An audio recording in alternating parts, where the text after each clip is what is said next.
Hello, kindred spirits, and welcome. I'm Chrissy Chicory, author of Cozy Mysteries, Romantasy, and Gentle Magic Realism, and hostess of the Velvet Teacup Society, where stories and friendships gather around the same table.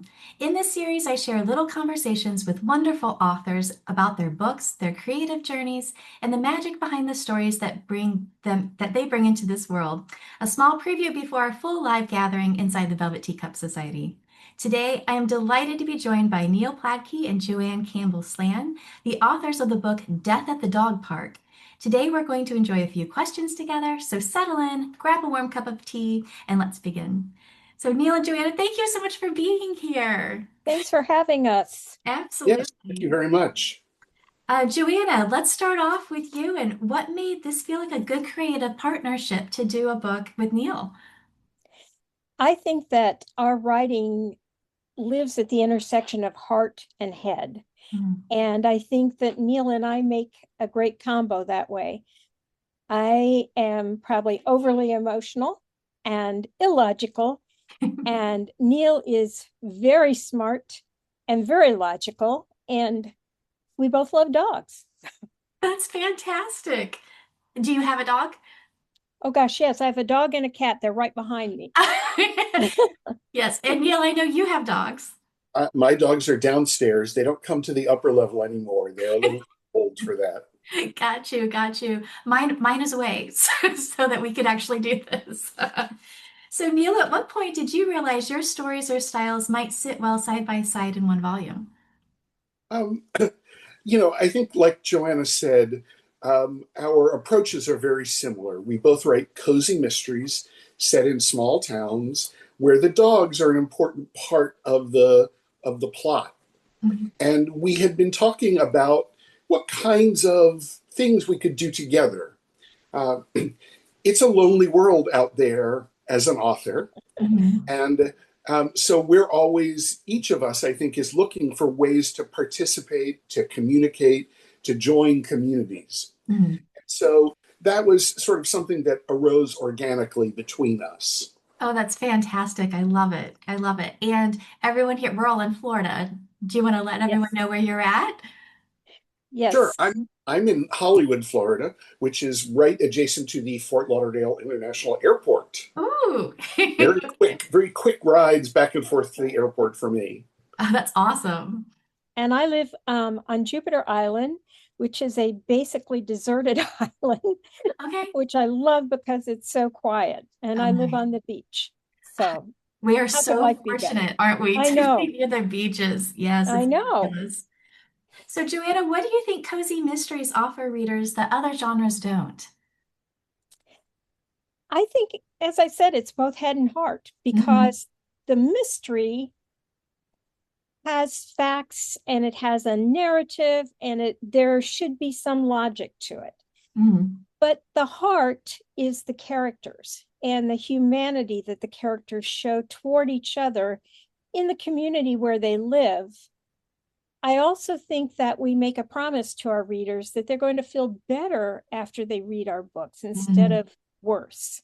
And right now, I think that's a really important commodity. Absolutely. Just want to add on to that to Mhm. say we do provide people with entertainment and escape. And Yes. in, and in difficult times, whether they are political, economic, Mhm. health, whatever, it's important that people have that opportunity to get away. Um, People who live in big cities want to have the experience of a small town and Yeah. what it's like to have community. Right, right. I feel like as an author too, since we live like the vacation people come here constantly and we have the beach, that we're kind of attuned to that what you're talking about of needing the escape, the mental escape, and it not being like heavy. Like sometimes you're in the mood for a heavy read, but I think the cozies, especially the mysteries, I love the I didn't catch that. I think it's just super fun. It's really, and I do you think being in Florida kind of gives you a taste of that, like a wanting to lean into it? I had a revelation a few years ago that people spend 50 weeks a year sometimes working at their jobs to be able to afford to come down here and spend some time in a in a sunshiny, resorty place. So how lucky we are We are. um, Yeah, to be able to do that, absolutely. and then to provide that emotion that we feel back to the readers. So nice. Well, there's also the humorous aspect. I mean, last week a lizard dropped out of one of my trees. I mean, where else can you go through a Wendy's drive up and the guy in front of you might have thrown an alligator into the drive up window? Yeah. So I think that Florida teaches you not to take anything too terribly seriously. Yes. How So could you true. and Yes. survive? Yes, exactly, exactly.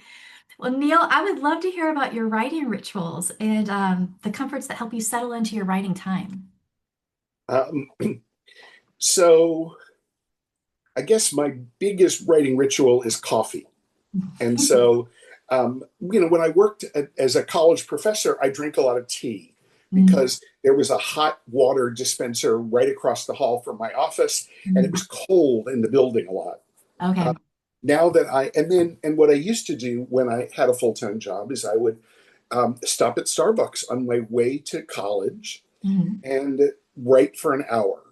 And that was my dedicated time. My body knew once I'm sitting down in that chair with the coffee in front of me, it's time to write.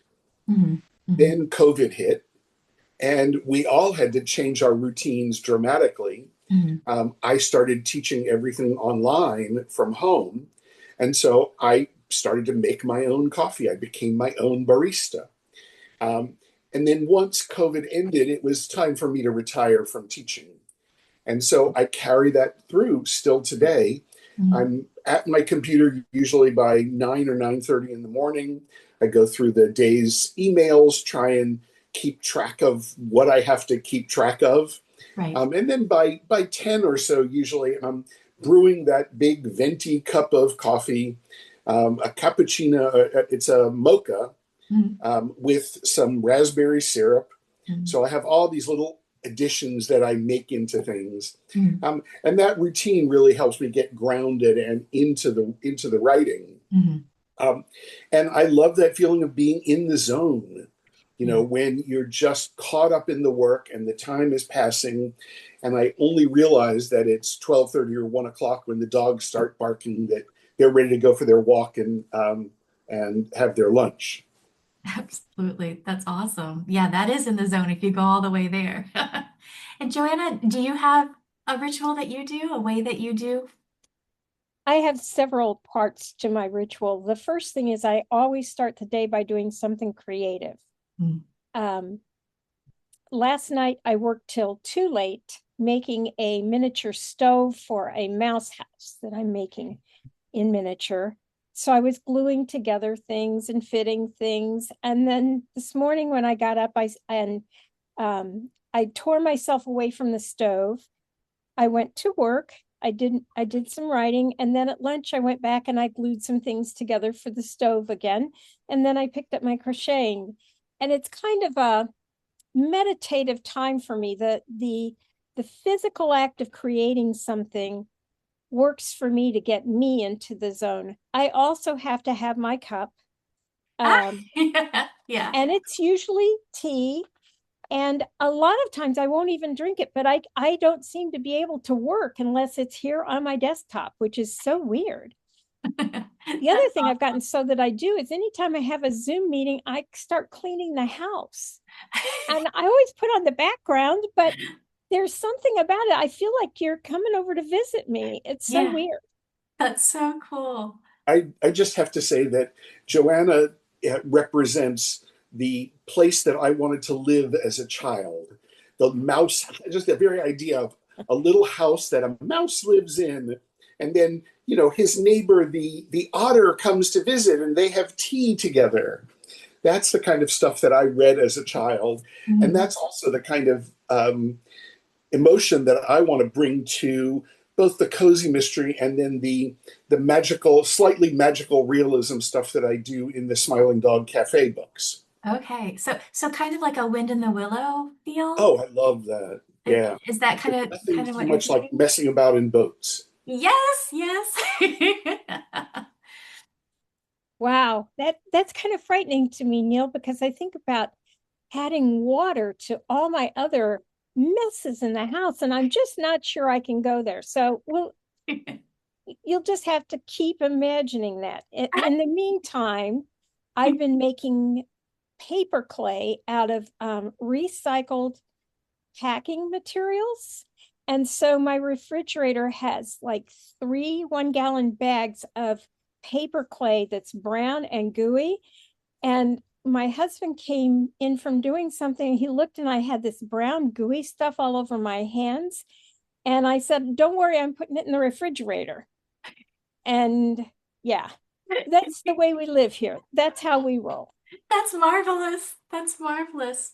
Well, before we finish, I would like to thank Neil and Joanna so much for sharing their time with us today. And I feel like we really got to see a side of you that doesn't, really translate just reading things online. So I'm so glad you took the time to do this. Readers, you can find their books and links in the video description below. And if you'd like to join us for the full conversation, we gather live inside the Velvet Teacup Society on the third Wednesday of the month, and we'd love to have you at our table.